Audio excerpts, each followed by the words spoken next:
कैसे बॉडी के अंदर वो ठीक होता है, right. That becomes our fifth rule. मान लीजिए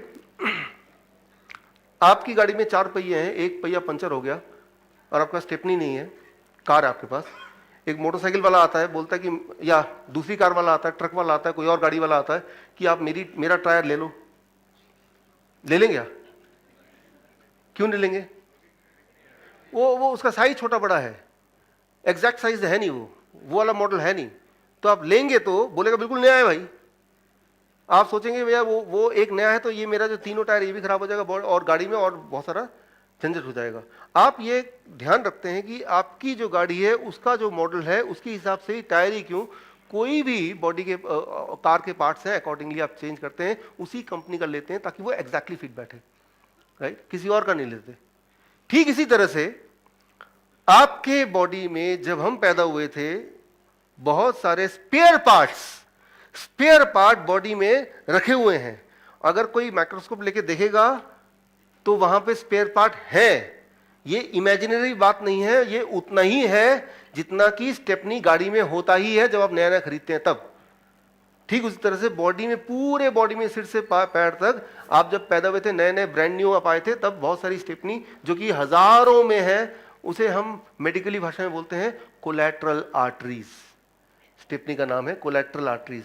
पूरे बॉडी में है, वो छोटे छोटे आर्टरीज होती हैं जो कि बंद होती हैं। जैसे स्टेपनी होता है पूरा तैयार है लेकिन वो काम नहीं कर रहा इस वक्त, जरूरत पड़ी तो आपने उसको स्टेपनी को लेकर लगा दिया, राइट। वो स्टेपनी गाड़ी के अंदर ही है, राइट, वो पुर्जा गाड़ी के अंदर ही है। ठीक इसी तरह से हमारे गाड़ी में, हमारी बॉडी में सिर से पैर तक बहुत सारी स्टेपनी हजारों की संख्या में हर थोड़ी थोड़ी दूर में भगवान ने बनाई हुई है। उसका नाम क्या है? Collateral arteries, right. तो जब भी जरूरत पड़ेगी, किसी का हार्ट में ब्लॉकेज है, अभी बताया था, ब्रेन में ब्लॉकेज है, राइट, या कहीं भी ब्लॉकेज है तो वो काम नहीं कर रहा, तो बॉडी उस स्टेपनी को यूज कर सकता है तो थोड़े दिन में काम करेगा। लेकिन बॉडी यूज करे, स्टेपनी होना इज नॉट सफिशिएंट। स्टेपनी में लगाऊं कैसे? टूल्स भी चाहिए, स्किल्स भी चाहिए। हम में से काफी लोग होंगे जिनकी गाड़ी में स्टेपनी है लेकिन जब भी पंचर होता है तो हम खुद नहीं लगाते, हम सोचते हैं कोई आ जाए, क्योंकि हमने कभी लगा के देखा नहीं है ना।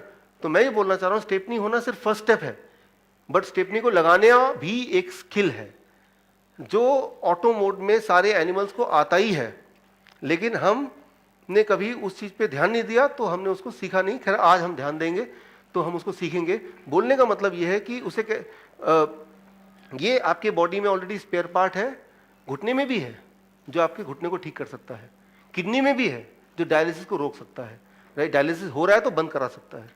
हार्ट में भी है जो ब्लॉकेज के बावजूद भी वो स्टेपनी लग जाएगा तो ब्लॉकेज के होने के बावजूद भी आपका हार्ट ठीक से काम करेगा और आपको एहसास नहीं होगा कि ब्लॉकेज है, क्योंकि नया स्टेपनी लग चुका है।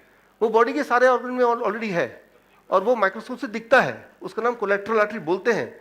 और जब बॉडी ऐसा करता है तो उसका मेडिकली बोलते हैं, इसे कहते हैं नेचुरल बाईपास। स्पेशली हार्ट के केस में, हार्ट में ज्यादा होता है natural bypass, right. So how it looks like, वो दिखता कैसे है मैं आपको थोड़ा सा बता दूं। Collateral artery is the stepney of a body. देखिए ये ब्लड ऐसे फ्लो कर रहा है, धीरे धीरे यहाँ ब्लॉकेज हो जाएगा तो फ्लो होना बंद हो जाएगा, तो यहाँ जितने भी सेल्स हैं हार्ट वाले वो उसी वक्त मर जाएंगे। उसके मरने से हार्ट काम करना बंद करेगा, इसे क्या बोलते हैं हम? Heart attack. हार्ट अटैक ना हो उसके लिए बॉडी में ये छोटे छोटे आर्टरीज बने हुए हैं, आर्टरीज स्टेपनी की तरह, दोनों अंत छोर बंद है। हम में से काफी लोगों के केस में ये आर्टरी ऑटोमेटिकली बॉडी पहले से ही खोल के रखता है ताकि किसी दिन भविष्य में अगर ये ब्लॉक हो जाएगा तो उसी वक्त ब्लड यहां से फ्लो करेगा और आपको पता भी नहीं चलेगा, और हार्ट अटैक आया भी और आप जिंदा भी हैं, आपको पता भी नहीं है। फिर कभी किसी और समय कोई एंजियोग्राम करेगा डॉक्टर, कभी ऐसा कई बार केस हुआ होगा आपके आसपास कि डॉक्टर बोलेगा आपके तीनों आर्टरी तो बंद है लेकिन फिर भी आप जिंदा कैसे हैं। फिर डॉक्टर खुद ही बताएगा कि आपकी बॉडी ने ये नेचुरल बाईपास किया हुआ है तो आप जिंदा हैं। ये बॉडी का बहुत ही नेचुरल फिनोमिना है, कोई बड़ी बात नहीं है बॉडी के लिए, राइट। लेकिन बॉडी ऐसा तभी कर सकता है जब बॉडी में डाइऑक्सिन नहीं हो, और डाइऑक्सिन हम रोज खाते हैं in the form of some medicine खाते हैं बचने के लिए, लेकिन हमारी बॉडी का जो स्टेपनी है उसको जंग लगता रहता है, राइट। Thank you. तो मेडिसिन खा के हम, हमारा जो नेचुरल सिस्टम है वो सिस्टम जो काम कर रहा था, ये नोबेल प्राइज विनिंग साइंस 1998। बोलने का मतलब जितनी भी चीजें मैंने बताई कोई मैंने अपनी इमेजिनेशन से नहीं बनाई, मेरी कोई खुद की डिस्कवरी नहीं है, ये ऑलरेडी एग्जिस्टिंग साइंस है और मेन स्ट्रीम साइंस है।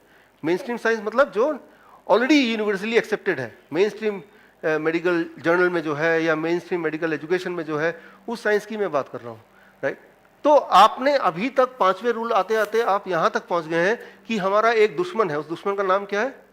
डायऑक्सिन। बस उसको हटा दो, अगर वो हटा दें तो कैंसर है तो वो ठीक हो जाएगा, हार्ट डिजीज है तो वो ठीक हो जाएगा, किडनी फेलियर है तो वो ठीक हो जाएगा। एक काम करो, बस डायऑक्सिन को उठा के फेंक दो, राइट। तो वो फेंकने से ही आपकी जिंदगी चालू होगी। हमारा कैंप लगता है साल में एक बार इंडिया में, जहां हम 3 दिन, कई बार पेशेंट बोलते हैं डर के मारे कि 10 साल से दवा ले रहा हूं, अचानक कैसे छोड़ दूं, कुछ हो गया तो। मुझसे पूछते हैं क्या आप जिम्मेदार होंगे, राइट। तो कई बार कुछ, जैसे आप में से कुछ लोग चुपचाप जाएंगे, वो जो आपका डॉक्टर दवा देता था वो आप उनको बोलेंगे डॉक्टर साहब मैं 3 दिन के लिए एक्सपेरिमेंट करना चाहता हूं, मैं किसी सेमिनार में गया था, वो बोल रहे दवा छोड़ देना। वो पता है क्या बोलेंगे? अगर छोड़ दिया कुछ हो गया तो मैं जिम्मेदार नहीं हूं भाई। तो फिर आप उनसे पूछिए ठीक है मैं नहीं छोड़ता और कुछ हो गया, क्या आप जिम्मेदार हैं?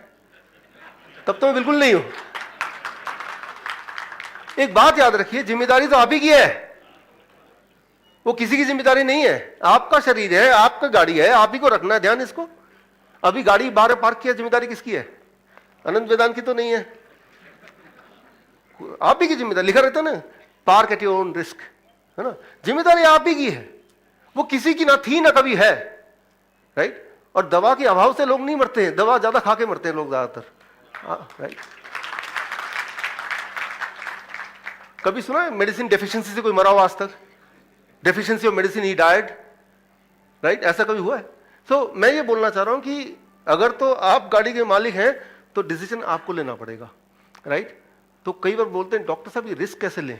अरे रिस्क तो ऑलरेडी ले रहे हैं आप, रोज रोज पॉइजन खा के रिस्क तो ऑलरेडी ले रहे हैं आप। मैं तो बोल रहा हूं रिस्क से बचो, राइट। खैर ये सारे सवाल आपको मैं हिंट दे रहा हूं, एक्स्ट्रा टाइम में पूछ सकते हैं मुझसे, राइट। तो मैं ये बोलना चाह रहा हूं कि वो डायऑक्सिन जैसे ही बॉडी से निकलेगा तो ऑटोमेटिकली हम में से हर एक के बॉडी में पहले से ही इमीडिएटली बहुत सारे कोलेट्रल आर्टरीज बन जाएंगे, अलग अलग जगह पे, किडनी में, हार्ट में, ब्रेन में, हर जगह। और आप देखेंगे भाई कुछ ही दिनों में 10 साल पहले जितने हेल्दी हुआ करते थे अपने आप ही लगेगा, आपका पेट अपने आप लगेगा गायब हो गया। लोग बोलेंगे क्या बात है, इतने पतले लग रहे हो, कमजोर हो गए हो, क्या बात है? बट ट्रुथ ये है कि इंडिया में क्या है कि पतले को लोग सोचते हैं कमजोर हो गए, पेट इतना बड़ा होगा यार क्या ताकतवर आदमी है, खाते पीते घर का है, फिर चाहे 4 आदमी लेके इसको उठा के लेके जाना पड़े, है ना। तो हमें we need not to be influenced by the what the people say. आपको you are your own driver, आपको खुद से पूछना है कि एम आई फीलिंग एनर्जेटिक, क्या मेरे पेन सारे खत्म हो गए हैं? क्या 20 साल पहले जो ताकत थी वही ताकत है मेरे पास?